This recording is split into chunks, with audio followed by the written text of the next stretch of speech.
What's going on, guys? Stefan here with you, S&E's Garage. Behind us we have this beautiful Buick Cascada.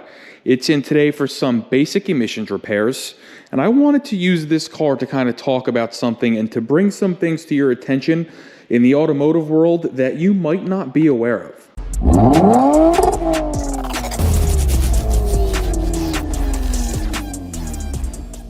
So as the front emblem here on this car would tell you, this car is a Buick. At least here in the United States, it is sold as a Buick, marketed by Buick, and serviced at Buick dealerships, which are all obviously American companies. Buick is American. Anything that gets serviced at or sold at Buick as a new car is very much an American car, except for the case of this vehicle here. Unfortunately for this customer, this car falls victim to GM's badge engineering. This is something that they've been doing for as long as I've been alive. I'm 32 years old, and I can remember back when they had the GMC Jimmy and the Chevy Blazer. They're both the same exact car with different badges on them. But with this car, it's a little bit different. This car is actually manufactured by a company known as Opel. This car is manufactured in Poland, but it is sold as an American car. And that brings some problems for us as far as parts availability. This car needed something very, very simple. It needed a canister purge valve. It's a little solenoid valve under the hood that purges the charcoal canister that enables the emission system to burn and recapture evaporative emissions from the fuel tank. And ordinarily, that would be a quick 1, 2, 3 repair. It takes literally 10 minutes to do. Now, the check engine light has been on for this car, and this customer has had to drive this thing like this for roughly 5 months. The part that we needed, which is this little guy right here, was on an intergalactic back order. I couldn't get it at the dealership. I couldn't get it aftermarket. There was zero availability, and this customer had no choice but to continue driving their car with a check engine light. Now, fortunately, that little valve there is not going to cause any drivability concerns. It is strictly just an emissions control device. So she was still able to drive this car safely and, not create any more problems. But this stems back to the fact that this is not an American car. It is sold as an American car, but it's made overseas, and many of its parts are sourced from overseas. So you might think you're doing a good thing by buying a Buick or buying a Chevy or buying a Dodge or whatever other American brand you want to look at, but you have to look at the country of origin. Many of these cars are made in Canada or made in Mexico or made in other areas, whereas if you buy a Toyota Tundra or a Toyota Camry, they're made right here in the United States. The Tundra, I believe, is in Texas. The Camry, the Corolla, the Avalon, what used to be the Avalon, they're all made in Kentucky. These are cars that are made in America by Americans being sold in America. This Buick isn't. It's unfortunate, but it's not. And I think it's something that you all need to be aware of. So now that we've talked about why this car isn't what it seems, we've already gone ahead and repaired it. It's done. We're just letting our X-Tool Advancer here scan for codes so we can clear them. Let's take a walk around it, take a look inside, and see what we got going on here. So as soon as you pop the hood, you're going to be greeted by this tiny little turbo here.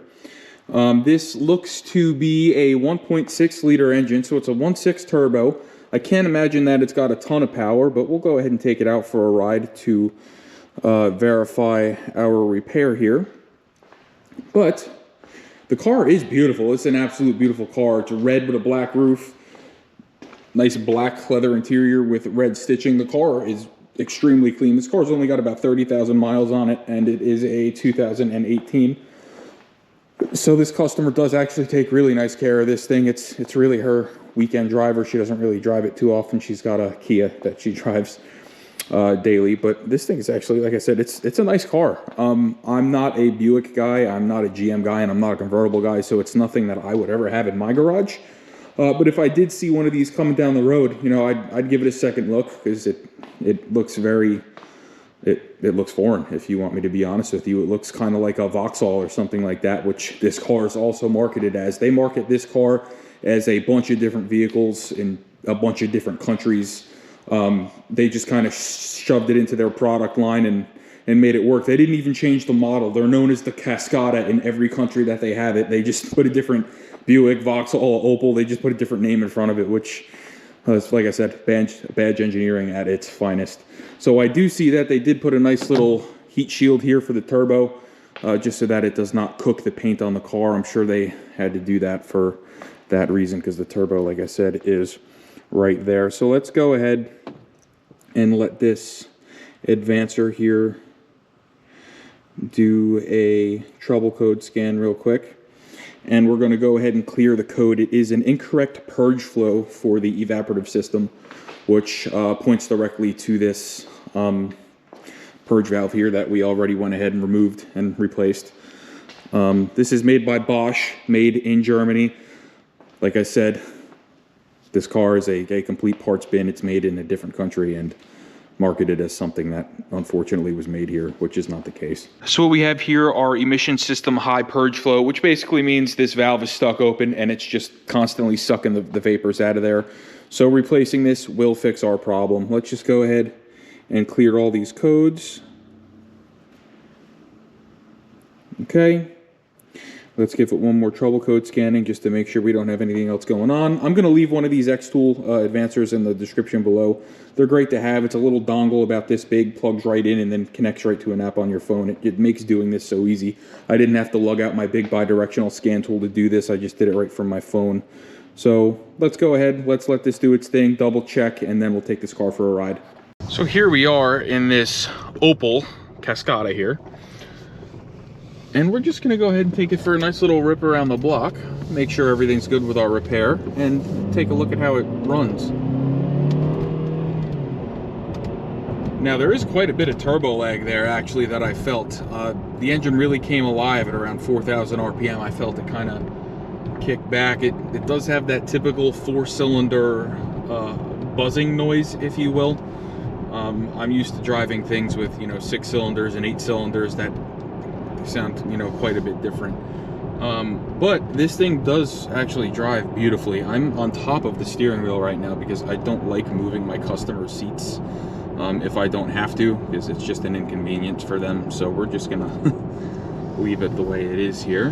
But let's go ahead and turn this corner here, and we'll go ahead and give it some throttle and see what kind of power it's got.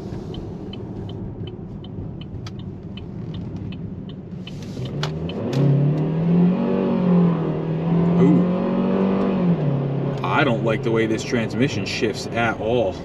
One thing that I will say is that it actually does have pretty good mid-range torque. Wide open, it's not very impressive, but I'm just doing some regular driving right now, and if you get into the throttle, you can feel the torque. It's got some torque to to get the car rolling. It leaves a lot to be desired in the top end, which, even though it's a turbocharged engine, I really shouldn't expect a whole lot out of a 1.6 liter. And it actually kind of makes some neat little turbo noises if you're listening carefully. Let's see if I can catch it here. You can hear just the slightest blow off when the recirculation valve opens up and dumps the boost back into the intake. I'm sure if you put an aftermarket blow off valve or recirculating valve on here or an intake, you'd probably hear it actually pretty good. And what can I say? I'm a sucker for turbo noises. So with that being said, this is not really what we usually work on. We're more of a import. Can you say that? This is an import. We're more of a Japanese vehicle channel. We like Hondas, Toyotas, Lexus, Honda. We like some Korean cars, Kia and Hyundai. We know how to work on them pretty good. This is a little bit outside of the box for us, but it's nothing that we can't handle. And I just wanted to bring to your attention that just because you're buying a car that's advertised as being a certain car doesn't always mean it is. For example, look at the Supra is a BMW, which is absolutely horrific and sad, but that's besides the point. But if you found this video interesting or you liked it, give it a like, give us a share, give us a subscribe. We do greatly appreciate it, and we'll see you guys next time.